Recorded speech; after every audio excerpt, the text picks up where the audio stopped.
Asdiqa, salam alaikum, bonjour ou bonsoir les amis. J'espère que vous allez bien partout où vous vous trouvez. En tout cas, c'est ce que je vous souhaite. Et pour le meilleur de toutes les situations, plus particulièrement en ce mois sacré de Ramadan.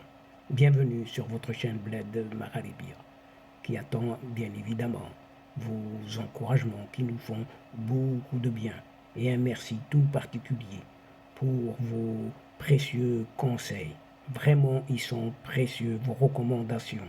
Également, merci pour vos gentils commentaires. Et mais pour le reste, comme vous le savez, on n'y répond même pas. Merci de nous recevoir chez vous une nouvelle fois à travers cette nouvelle séquence. Mais il vous est demandé tout de même de vous abonner, de faire abonner vos amis, les membres de votre famille, de les faire abonner tout simplement pour recevoir les dernières informations très très rapidement et comme il se doit.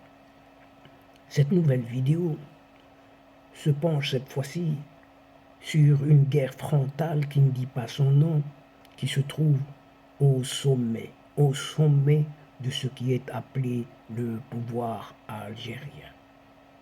Et nous allons voir ce qu'il en est exactement. Car entre ce pseudo-président algérien qui est au pouvoir actuellement et son ancien ministre des Affaires étrangères, les causes de la rupture, de leur rupture, trouvent leur origine dans une peur, vous entendez bien, une peur incontrôlable de perdre la présidence pour l'un, tandis que dès lors plusieurs techniques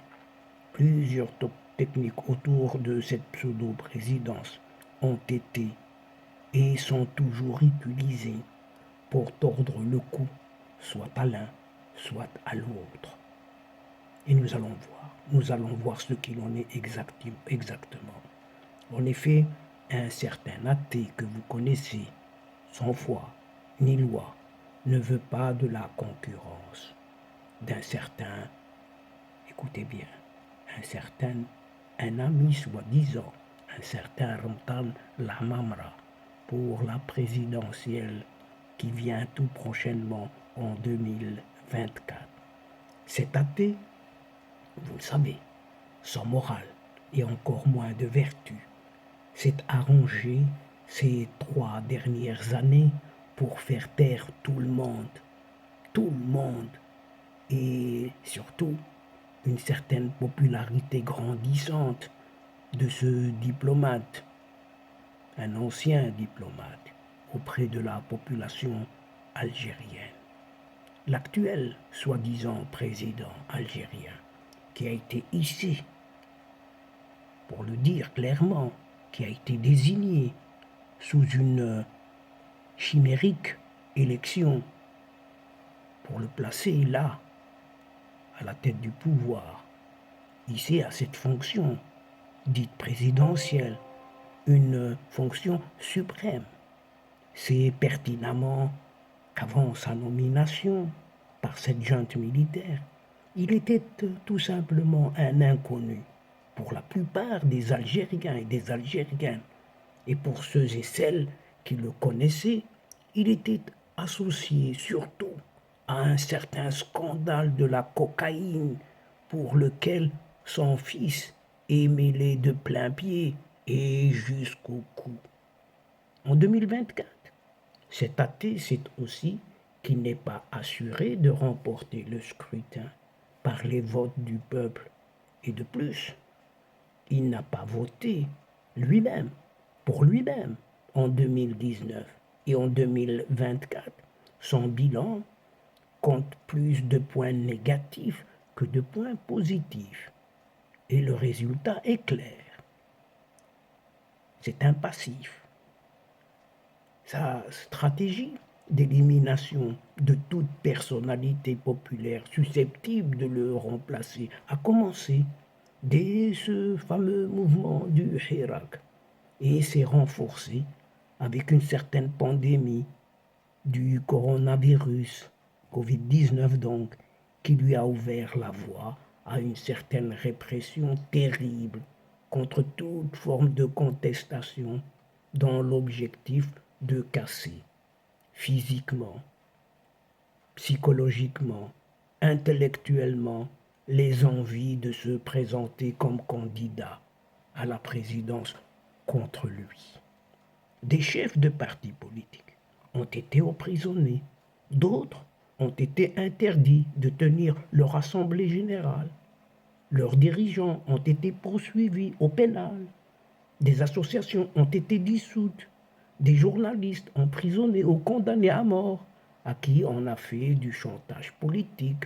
Des opposants persécutés et tués à petit feu dans les prisons algériennes et qui ont été humiliés et maltraités jusqu'à développer même des maladies au sein des geôles algériennes.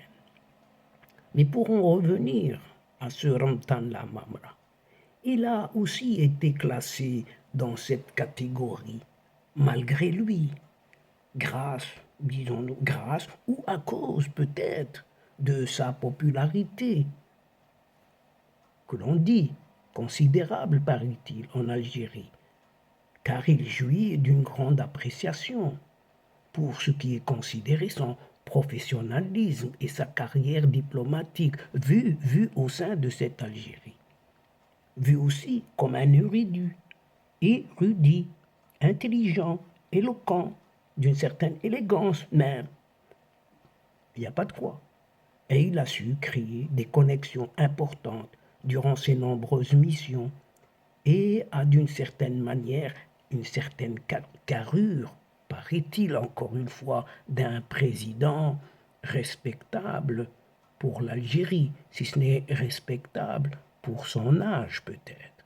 Et cet ancien ministre des Affaires étrangères, doté de toutes ces qualités, qui, contrairement à cet athée, n'a aucune de ces attributs, et a été perçu comme une menace pesante contre le prochain mandat qu'il veut assurer. Pas plus tard que fin mars dernier, avec l'annonce de son remplacement par la présidence algérienne, maquillée par un léger remaniement, il était clair que des considérations extra-professionnelles ont influé sur cette décision. Entre guillemets, son sort était scellé depuis plusieurs semaines déjà, a indiqué dans un article Middle East Eye. En Algérie comme au Maroc et ailleurs, beaucoup de journalistes et diplomates savaient qu'entre cet athée et Ramtan Lamamra, les relations étaient exécrables et que des bruits de couloir attribuaient aux diplomates des ambitions présidentielles depuis 2019 déjà, dès cette chute d'un certain petit président, rappelons-nous-en, cet abbé chassé du pouvoir un certain mois d'avril, 2019. Diplomate, lui, Ramtan Lamamra, diplomate, paraît-il chevronné, connaisseur des rouages de l'Union africaine et des Nations unies, celui qui a incarné la diplomatie algérienne ces 3 dernières années, n'était visiblement pas dans les bonnes grâces de ce qui est considéré ce chef de l'État, cet athée, a indiqué cette publication de Middle East Eye. Alors que certains milieux algériens veulent coller à Ramtan Lamamra l'étiquette du charisme. En réalité, ces dernières années en poste au sein du ministère des Affaires étrangères ont montré une certaine faiblesse de position. L'homme, et c'est le moins que l'on puisse dire sur cela, tout en étant diamétralement opposé à certaines décisions prises par cet athée justement, à l'instar de la rupture des relations avec le Maroc.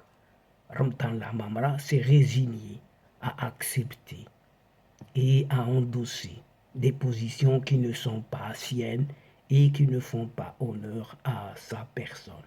La honte tout simplement. Ermtan Lamamra n'est pas une forte tête et n'est pas connu pour jouer les bras de fer non plus. Toutes ces années à la tête de la diplomatie algérienne, il les a passées en acceptant un état de fait et en prenant la distance, tout en avalant que des couleuvres. De plus, il n'oserait jamais se porter candidat à la présidentielle si cet athée se présentait, indique toujours une source à Middle East Eye. Mais pour faire mal, c'est l'habitude de ces gens à la tête du pouvoir. Faire mal à Ramtan Lamamra et lui compliquer la tâche tout en lui montrant qu'il ne valait rien dans le circuit décisionnel. Certaines décisions sont prises à son insu. Pis encore, on demande en outre aux médias gouvernementaux, ceux qui sont à la botte de ce pouvoir, de ne pas médiatiser ses activités. C'est ce que rapporte une source diplomatique aux médias Middle East Eye, indiquant qu'à défaut de l'éjecter tout simplement comme un malpropre, on lui mettait des bâtons dans les roues. Ce jeu trouble auquel cette pseudo-présidence algérienne s'est livrée au cours de la mission de Ramtan Lamamra au ministère des Affaires étrangères pour l'empêcher de travailler, l'a poussé à remettre sa démission 3 fois en 2022 déjà. 3 fois et 3 fois rejeté pour raison d'État soi-disant, tout en continuant à le mettre sur la touche, pour ne pas dire sur le banc, complètement à côté de la plaque. Et donc, chers amis, mesdames et messieurs, c'est ici, sur cette guerre frontale au sommet de ce qui est appelé le pouvoir algérien, entre ce pseudo-président algérien et son ancien ministre des Affaires étrangères. C'est comme si choisir entre la montée et la descente pour un cycliste. C'est exactement kiff kiff bourricot que prend fin cette séquence tout en prenant congé de vous, mais nous espérons vous retrouver très très bientôt avec un immense plaisir et comme d'habitude. Merci pour votre participation. Sans oublier de nous aider mutuellement, d'aider votre chaîne en vous y abonnant afin d'être informé et surtout n'oubliez pas de partager autour de vous les séquences vidéo de votre chaîne. Et pour cela, un simple clic en allant chercher quelques adresses dans votre biblio et le tour est joué. Ça va vous prendre qu'un petit moment et rien que cela. Et pour cela, un tout grand merci. Quant à moi, le moment est arrivé de vous dire au revoir les amis. Salam alaikum wa rahmatullah wa barakatuh. À la prochaine fois et à bientôt. إلى اللقاء في حصة أخرى إن شاء الله. مع السلامة.